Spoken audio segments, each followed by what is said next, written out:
Hi friends, నమస్తే. Welcome to honours kitchen. 10వ రోజు అమ్మవారి నైవేద్యంగా నువ్వులను తయారు చేసే విధానం. 10వ రోజు అమ్మవారికి నైవేద్యం నువ్వులన్నం తయారు చేసే విధానం. నువ్వులన్నం తయారు చేసుకోవడానికి నేను ఒక చిన్న గ్లాస్తో రైస్ అనేది కుక్ చేసి పెట్టుకున్నానండి. రైస్ అనేది ఈ విధంగా పొడి పొడిగా చేసుకుంటే నువ్వులన్నం. అలాగే 10వ రోజు అమ్మవారికి నైవేద్యము అన్ని రకాలైన పిండి వంటలు తయారు చేసి పెడతాము. అలాగే పిండి వంటలతో పాటు ఒక అరిటాకుల్లో అన్నము, కూర, పప్పు, నెయ్యి ఇలాంటివి కూడా పెట్టి వాటర్ కూడా పెట్టాలండి. అలా పెట్టి ముగిస్తాం అన్నమాట 10వ రోజు. అలా చేస్తాము. ఈరోజు నువ్వులన్నం తయారు చేసుకునే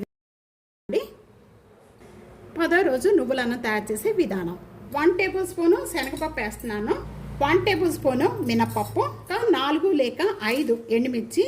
ఇవన్నీ కూడా మొత్తం మంచి కలర్ వచ్చేంత వరకు కూడా వేయించుకోవాలి. చాలు. ఇలా వేయించుకున్న వాటిని అన్నిటిని కూడా నేను ఒక ప్లేట్లోకి యాడ్ చేసేస్తున్నాను. ఇక్కడ సేమ్ ప్యాన్లోనే ఒక 2 టేబుల్ స్పూన్ నేను నువ్వులు యాడ్ చేస్తున్నానండి. చిట్పట్లాడుతూ ఉన్నాయి, చూస్తున్నారు కదా, సౌండ్ వచ్చేస్తుంది. ఇలా వచ్చేటప్పుడు మనం స్టవ్ ఆన్ చేసేసుకున్నాం. ఇంకా స్టవ్ ప్లేట్లోకి యాడ్ చేస్తున్నాను నేను ఇవన్నీ. కొద్దిగా వీటితో పాటు కరివేపాకు యాడ్ చేస్తున్నానండి. పచ్చిదేనండి, వేయించలేదు నేను. చల్లారిపోయిన వెంటనే కూడా మిక్సీ జార్లో వేసేసుకొని ఇవన్నీ కూడా మెత్తగా చేసుకుందాము. ఈ విధంగా మెత్తగా చేసుకున్న ఇప్పుడు నువ్వులు యాడ్ చేస్తున్నానండి. ఈ నువ్వులు యాడ్ చేసేసిన వెంటనే కూడా మనం ఒకేసారి తిప్పుకోకండి. కొద్దిగా ఆపి చేసుకోవడం వల్ల మంచిగా పొడి పొడిగా అవుతుంది. లేకపోతే ఆయిల్గా వచ్చేస్తుంది. విధంగా చేసుకోవాలి. చేసిందంతా కూడా నేను ఒక ప్లేట్లో. ఇది మనకి కరెక్ట్గా 1 గ్లాస్కి అనేది ఇదండి, కరెక్ట్గా సరిపోతుంది. ప్యాన్లో 1 టేబుల్ స్పూన్ నెయ్యి యాడ్ చేస్తున్నాను. నెయ్యి బాగా కాగిపోయిన వెంటనే కూడా ఒక 1/2 టేబుల్ స్పూను శనగపప్పు, 1/2 టేబుల్ స్పూను మినప్పప్పు ముందుగా వేయించుకుందాము. పప్పులన్నీ వేయించుకునేటప్పుడు లో ఫ్లేమ్లో పెట్టి వేయించుకోవాలండి. మంచిగా వేగి చాలా టేస్ట్ వస్తుంది.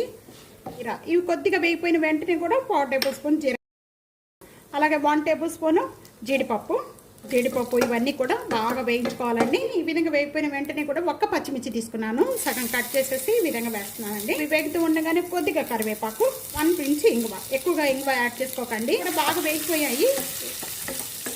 వేగిపోయిన వెంటనే స్టవ్ బంద్ చేసేసుకుందాము. ఈ రైస్ అంతా కూడా యాడ్ చేసేస్తున్నాము. ఇప్పుడు దీంట్లో ఈ పౌడర్ కూడా వీటితో పాటు యాడ్ చేసేసుకుందాం. ఇదంతా కూడా కరెక్ట్గా సరిపోతుందండి. స్టవ్ బంద్ చేసేసిన వెంటనే కూడా ఈ పౌడర్తో పాటు ఈ రైస్ అంతా కూడా బాగా కలుపుకోవాలి. ఇది పిల్లలకి లంచ్ బాక్స్లో పెట్టడానికి కూడా చాలా ఈజీగా అయిపోద్దండి. ఎవరైనా వచ్చినప్పుడు గెస్ట్లు, మన ఇంట్లో కూరగాయలు లేనప్పుడు కానీ ఇలా తొందరగా తయారు చేసి పెట్టుకోవడానికి చాలా ఈజీ.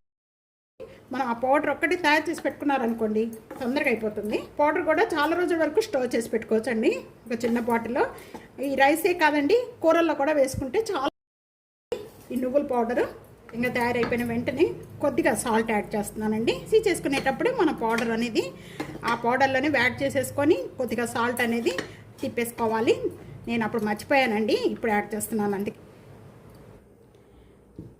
ఒక్కొక్క ప్రాంతంలో అమ్మవారి అవతారాలతో పాటు ప్రసాదాలు కూడా చేంజ్ అవుతూ ఉంటాయి. ఈ ప్రసాదాలు తయారు చేసినవి అన్నీ కూడా విజయవాడలో కనకదుర్గ అమ్మవారికి తయారు చేసే ప్రసాదాలతో పాటు నేను ఇట్లా తయారు చేసి పెట్టానండి. మీరు కూడా తప్పకుండా ఇదే విధంగా ట్రై చేయండి. చాలా ఈజీగా, చాలా టేస్ట్గా చేసుకోవచ్చు. ఎలా ఉందనేది కామెంట్స్లో తెలియచేయండి. వీడియో అందరికీ షేర్ చేయండి.